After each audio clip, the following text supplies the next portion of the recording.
சபையோர்களே, பெரியோர்களே, சபை நிறைந்த தாய்மார்களே, அடியேன் சிறுகுழந்தையின் சிற்றறிவுக்கு எட்டியவாறு இந்த பொங்கல் தின நன்னாளில் உங்களுக்காக ஒரு வில்லிசையில் ஒரு பாட்டு பாடலாம்னு நினைச்சிட்டு தான் வந்தோம்.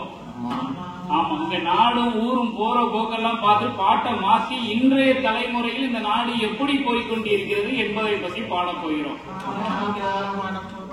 என்னதான் ஊரே தம்பி இளைய கனவேரே, கொள்ளாத ஊரும் நாடும் போற போக பாரு, வாக்கண்ட வர பூக்கண்ட வட்டி கடன் கொடுத்த கண்ட,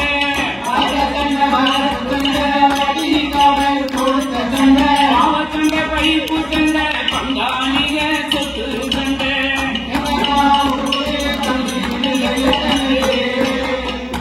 அதாவது அந்த காலத்துல எப்படி இருந்தது, இந்த காலத்துல எப்படி இருக்கு அப்படிங்கறத பத்தி இப்ப நம்ம பேச போறோம். அந்த காலத்துல எங்க வீட்டுல நானும் சின்ன பிள்ளையா இருக்கும்போது எங்க வீட்டுக்கு எதிர்த்தாலும் ஒரு பெரியம்மா இருந்தாங்க. அவங்களுக்கு 2 ஆம்பளை பையன். அந்த மூத்த பையனுக்கு ஒரு கல்யாணத்துக்கு பொண்ணு பார்த்தாங்க. அந்த பொண்ணு பொருத்தம் இருக்கான்னு பாக்கணும்ல. இப்ப எல்லாரும் ஒரு மஞ்சள் பைய தூக்கிக்கிடுவோம். அந்த மஞ்சள் பைக்குள்ள ஒரு ஜாதகம் ஒண்ணு வச்சுக்கிடுவோம். அந்த ஜாதகத்தோட அலையுதாங்க பேரண்ட்ஸ் எல்லாரும். பிள்ளைங்களை பத்தி கேர் பண்றதுல பேரண்ட்ஸ் மட்டும்தான். அது நான் வர்றேன், வெப்சைட்டா, வாட்ஸ்அப்பா, இன்ஸ்டாகிராமா ஸ்டெப் பை ஸ்டெப்பா வர்றேன், வெயிட் பண்ணுங்க.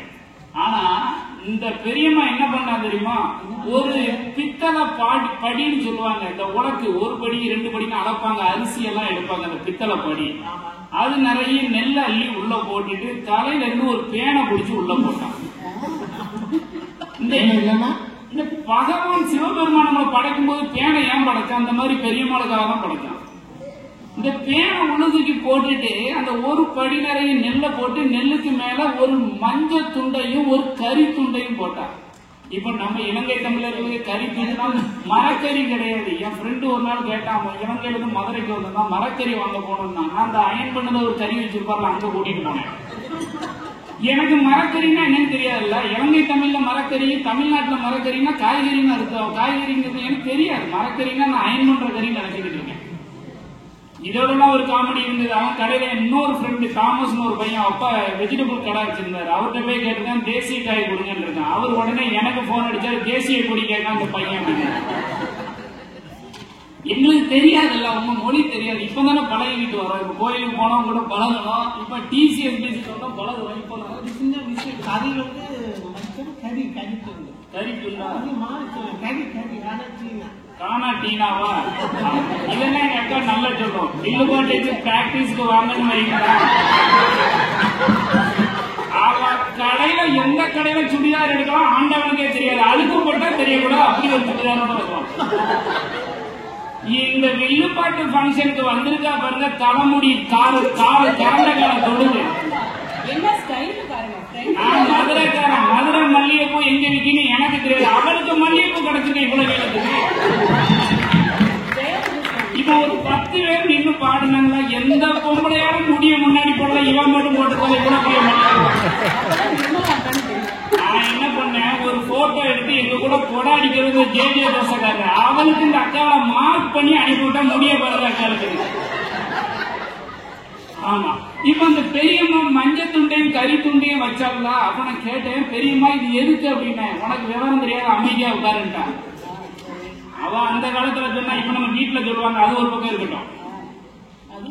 இப்ப அந்த பேடி ஏறி அந்த கறி துண்டுல உட்கார்ந்துன்னா பொருத்தம் இல்லையா, மஞ்சள் துண்டுல உட்கார்ந்தா பொருத்தம் இருந்துதான். அது மஞ்சள் உட்கார்ந்துட்டு பொண்ணு கட்டி வச்சுட்டா பொருத்தம் இருந்தது. மாமியார் தெருவுல இருக்கா, எந்த மருத்துவம் அன்னைக்கு மாமியார பாக்குறா.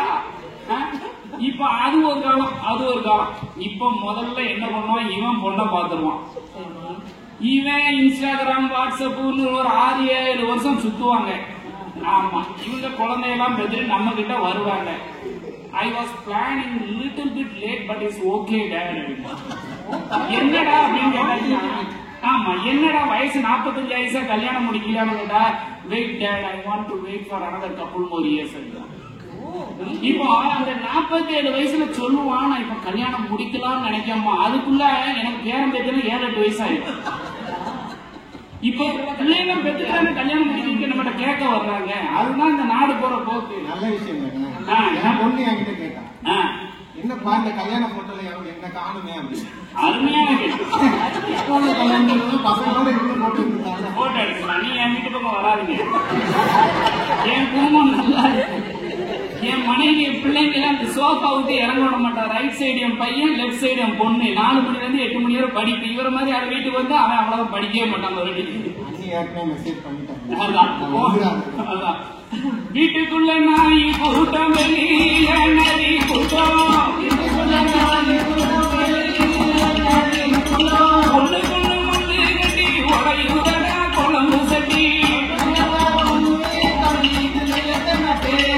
ஆட்டு சண்டை மாட்டு சண்டை அநியாயம் கோழி சண்டை, வீட்டு சண்டை பாட்டு சண்டை வீதியில புட்டு சண்டை.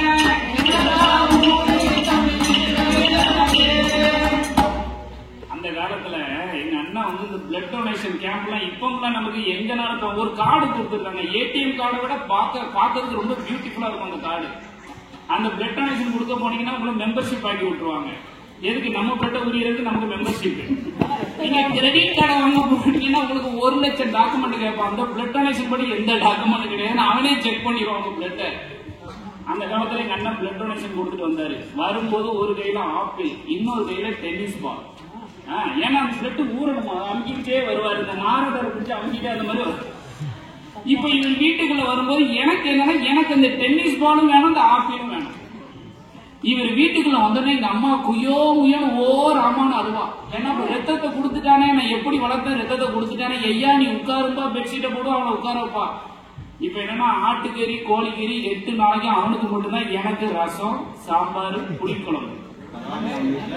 ஆமா, நல்ல கடை காட்டுல இருக்க சிங்கம் கிடைக்கல அவருக்கு, அதனால புளிக்குழம்பு வச்சா. அதுவே அதிகம். இந்த மாதிரி பேசுறாங்க, அதுவே அதிகம். இப்போ நம்ம இந்த கோயிலுக்கு எல்லாம் போனோம், இங்க இந்த அக்காவோட வேலை தான். அந்த அக்கா என்ன பண்ணுவோம், அந்த கோயில் அந்த டோர் பக்கத்திலேயே நட்டமாவே நிற்கும்.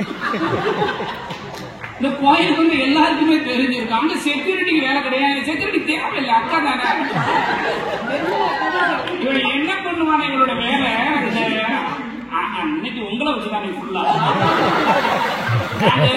நாங்க இன்னைக்கு பிராக்டிஸ் பண்ணோம் ஒரு 3-4 எல்லா பிராக்டிஸ்லயும் ஏகப்பட்ட ஜோக்க பேசிட்டு எந்த ஜோக்கையும் இன்னைக்கு ஓபன் பண்ணக்கூடாதுன்னு வச்சிருக்கேன். இன்னைக்கு மொத்த ஜோக்க அக்கா தான். இன்னைக்கு அந்த ஒரு படத்துல சொல்லுவானே, வீரபாகு நீ பேக்கரி வாங்கிட்டியாம்லாம்பா. இன்னைக்கு அந்த கோயில்ல நடுவுல ஒரு ரெட் கலர் கார்பெட் இருக்கும். இந்த அக்காவோட வேலை என்னன்னா, உட்காரவே மாட்டாயா, அந்த செவுரு பக்கம் டே நிற்பான். நின்றுகிட்டு இருப்பா, கூட்டம் வந்துடும். நேர போய் இந்த லேடிஸ தள்ளி உட்காருங்க. அங்க இருக்க இடம் இருக்காது, இவ போய் தள்ளி உட்காருங்க. அந்த லேடிஸ் இவ சொன்னதுக்காக லைட்டா அப்படி தள்ளி உட்காருங்க. எப்படி உங்க இடம் இருக்கு, அவங்க சும்மா அப்படி லைட்ஸா நேரிடுவாங்க. இவன் என்ன பண்ணுவா, பின்னாடி போயிருவாங்க, திரும்ப அவங்க கார்பெட். ஆனாலும் சலிக்காம வந்து அந்த கார்பெட்ல சொல்லுவா, அந்த லேடிஸ நவுடுங்க. ஒரு அம்மா பக்கத்துல உள்ள அம்மா மடியில உட்காந்து அது ரொம்ப சால சிறந்தது. ஏன்னா அக்கா தொல்லை தாங்க வேண்டாம், எந்த பிரச்சனையும் கிடையாது. சொத்து சுகம் இருந்து புட்டா சந்த பந்தம் கூடுமாடா, ஏழையா போன பின்னே எட்டி நின்று ஓடுமாடா, அண்ணன் தம்பி தாண்டு புட்டா அக்கா தங்க சிரிக்குமாடா,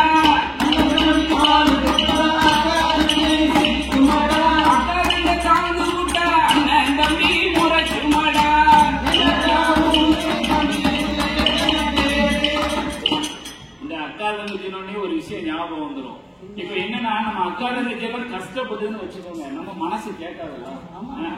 டக்குன்னு நம்ம அக்கா தங்கச்சி கஷ்டப்படுதால இவ்வளவு எப்படியா முன்னேற்றணும்னு நினைப்போம்.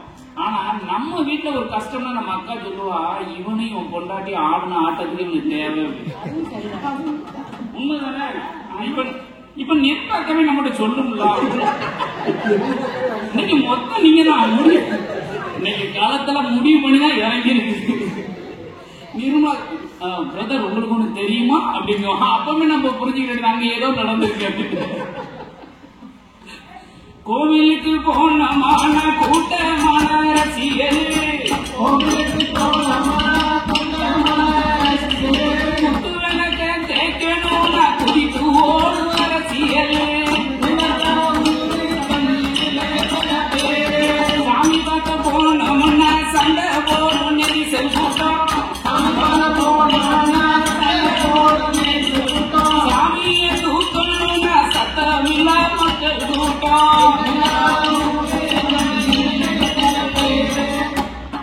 இந்த சாமியை தூக்கணும்னு எனக்கு ஒரு விஷயம் ஞாபகத்துக்கு வந்துட்டு, முதல்ல இந்த அரசியலை சொல்லியிருக்கேன். ஏன்னா இந்த அரசியல் எங்கன்னு தெரிஞ்சுட்டு, இப்ப நானும் எட்மண்டல்ல 10 வருஷம் இருந்தேன். அங்க கோயில்ல போய் ஒரு தீவாரணத்தை தொடணும் அப்படின்னாலே நான் 10-15 வருஷத்துக்கு எக்ஸ்பீரியன்ஸ் ஆயிருக்கணும். உள்ளோட மாட்டாச்சு. சாமியை தூக்கணும்னா அதுக்கு 10 ஜிம்பாடி இருப்பாரு. அந்த ஜிம்பாடி இந்த கோயில் திருவிழா அன்னைக்கு மட்டும்தான் வருவார். பாடி பில்டர் ஃபுல்லா, மீதி எந்த நாளும் கோயிலுக்கு வர மாட்டார். ஆனா நான் வந்து வெள்ளிச்சேவா தவறாம போயிடுவேன். ஐயருக்கு முன்னாடி நான் போய் நிற்பேன். நம்மளும் உள்ளோட மாட்டாரு, தூக்க மாட்டாரு. அவ்வளவு பக்திமான். ஆமா, இப்போ நமக்கு வந்து துத்தையம்மன் கோயிலுக்கு போவோம்ல, நாங்க ரொம்ப அடிக்கடி போவேன். அப்ப ஒரு நாள் என்ன பண்ணாங்க, சாமியை தூக்கணும் வாங்கன்னு சாமியை தூக்க கூப்பிட்டாங்க. அப்ப இவங்க என்ன முடிவு பண்ணாங்களோ இல்ல என் வயிற்ற பார்த்து முடிவு பண்ணாங்களோ தெரியல, நீங்க பிள்ளையார தூக்கலன்னு சொன்னாங்க. இப்போ அன்னைக்கு ஒரு சபதம் போட்ட வெயிட்ட குறைச்சே தீரணும். அன்னைக்கு 92 கிலோ, அன்னைக்கு 70 இன்னும் குறைக்கணும். ஏன்னா என்ன பிள்ளையார அடுத்த முறையும் பிள்ளையார தூக்க விட்டுருவாரு. வெயிட்னா வெயிட், அவரை தூக்க முடியுமா? அவருக்கு தெரியாது. அப்பளம் பொரியல்ல என்னெல்லாமோ சாப்பிட்டு பாருங்களா. இப்ப என்ன பிள்ளையார தூக்க விட்டாங்க. நானே கொஞ்சம் பரவாயில்லாம அதை என் பக்கத்துல ஒருத்தர் 120 கிலோ. இப்ப எனக்கு தொந்தி மட்டும் இருக்கு, அவருக்கு தொந்தி வண்டி என்னெல்லாமோ இருக்கு அவருக்கு. இதுல இந்த கம்பை கொடுத்து தூக்க விட்டாருல, இவ்வளவுதான் கேப். இந்த கோயில 3 சுத்து சுத்திட்டு இந்த பிள்ளையாரும் முருகரும் உள்ள வந்துருவாரு. தேரு மட்டும் பர்ணபியே ஒரு சுத்து சுத்தும். இது இந்த கதை எனக்கு தெரியாது. நான் என்ன பண்ணிட்டேன், 3 சுத்து சுத்தினவங்க நம்மளை விட்டுருவாங்க, எப்படி உள்ள கொண்டு வச்சிருவாங்கன்னு நான் நினைச்சுக்கிட்டு இருக்கேன். என் பக்கத்துல இருந்தவர் என்ன பண்ணுவாரு, ஒரு 2 அடி எடுத்து வச்சோடனே நைஸா கம்புக்கு உள்ள வந்துருவாரு. உள்ள வந்துட்டு என்கிட்ட சொல்லுவாரு, பிரதர் நீங்க சொல்ற மாதிரி உள்ள வாங்க, இருக்கிறது இம்புட்டு வண்டி இடம், அவருக்கு வண்டி இருக்கு, தொண்டி இருக்கு, எல்லாமே இருக்கு. இப்ப அவரு நின்னாருன்னா நான் எங்க வர்றது, வர முடியாது. இதுல என்ன பண்ணிட்டாங்கன்னா, இந்த தேர்ல அலங்காரம் பண்ணி அம்மனை தூக்கி வைக்கிறதுக்கு 1 மணி நேரம் ஆயிடுது. 1 மணி நேரமும் நான் விநாயகரோட நானும் அவரும், இன்னும் 2 பேரும் முருகரோட நிக்காங்க. இப்ப பின்னாடி 2 ஒல்லியான ஒரு ஆளு, வளர்த்தியான ஆளு, நாங்க 2 பேரும் கூப்பிட்டேன் முன்னாடி. இவரு ஓயாம என்ன பண்ணுவாரு, அடிக்கடி உள்ள வருவாரு, வெளியே போவாரு, உள்ள இப்படி வந்துட்டு போயிட்டு இருக்கும்போது என்ன பண்றாரு, அந்த பிள்ளையாரும் மூவ் ஆகுறாரு.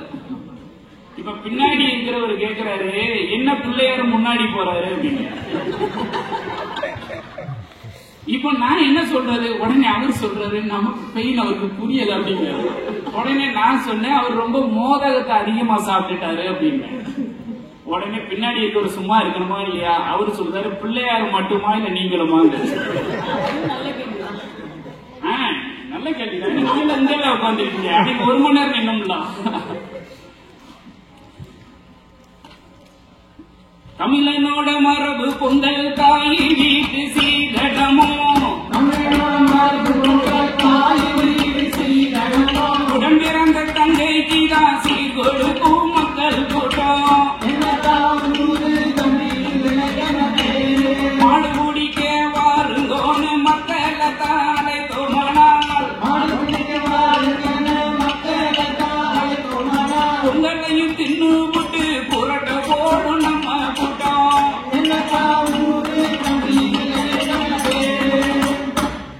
அப்பளங்க நம்ம அப்பா ஒருத்தங்க பேசினாங்க, அவங்க நல்லா அழகா பேசினாங்க. அவங்க பேர் வள்ளிமணி. அவங்க அழகான ஒரு வார்த்தை சொன்னாங்க. நாங்க வந்து கால் பிடிக்கும் கூட்டம் இல்லை, காலை பிடிக்கும் கூட்டம். நாங்க இங்க யாரெல்லாம் காலை பிடிக்கும் கை தூக்க நான் பாக்குறோம். நம்ம வீட்டுல நம்மளால கை துறக்க முடியுதோ, காலம் காத்தால நான் வாக்கிங் போறேன்னு சொன்ன உடனே வீட்டை மாதிரி உங்க அப்பா வர வர சேவிங் பண்ணிட்டு ட்ரெஸ் சேஞ்ச் சரியில்லை, நீ துணைக்கு போயிட்டு வாங்க.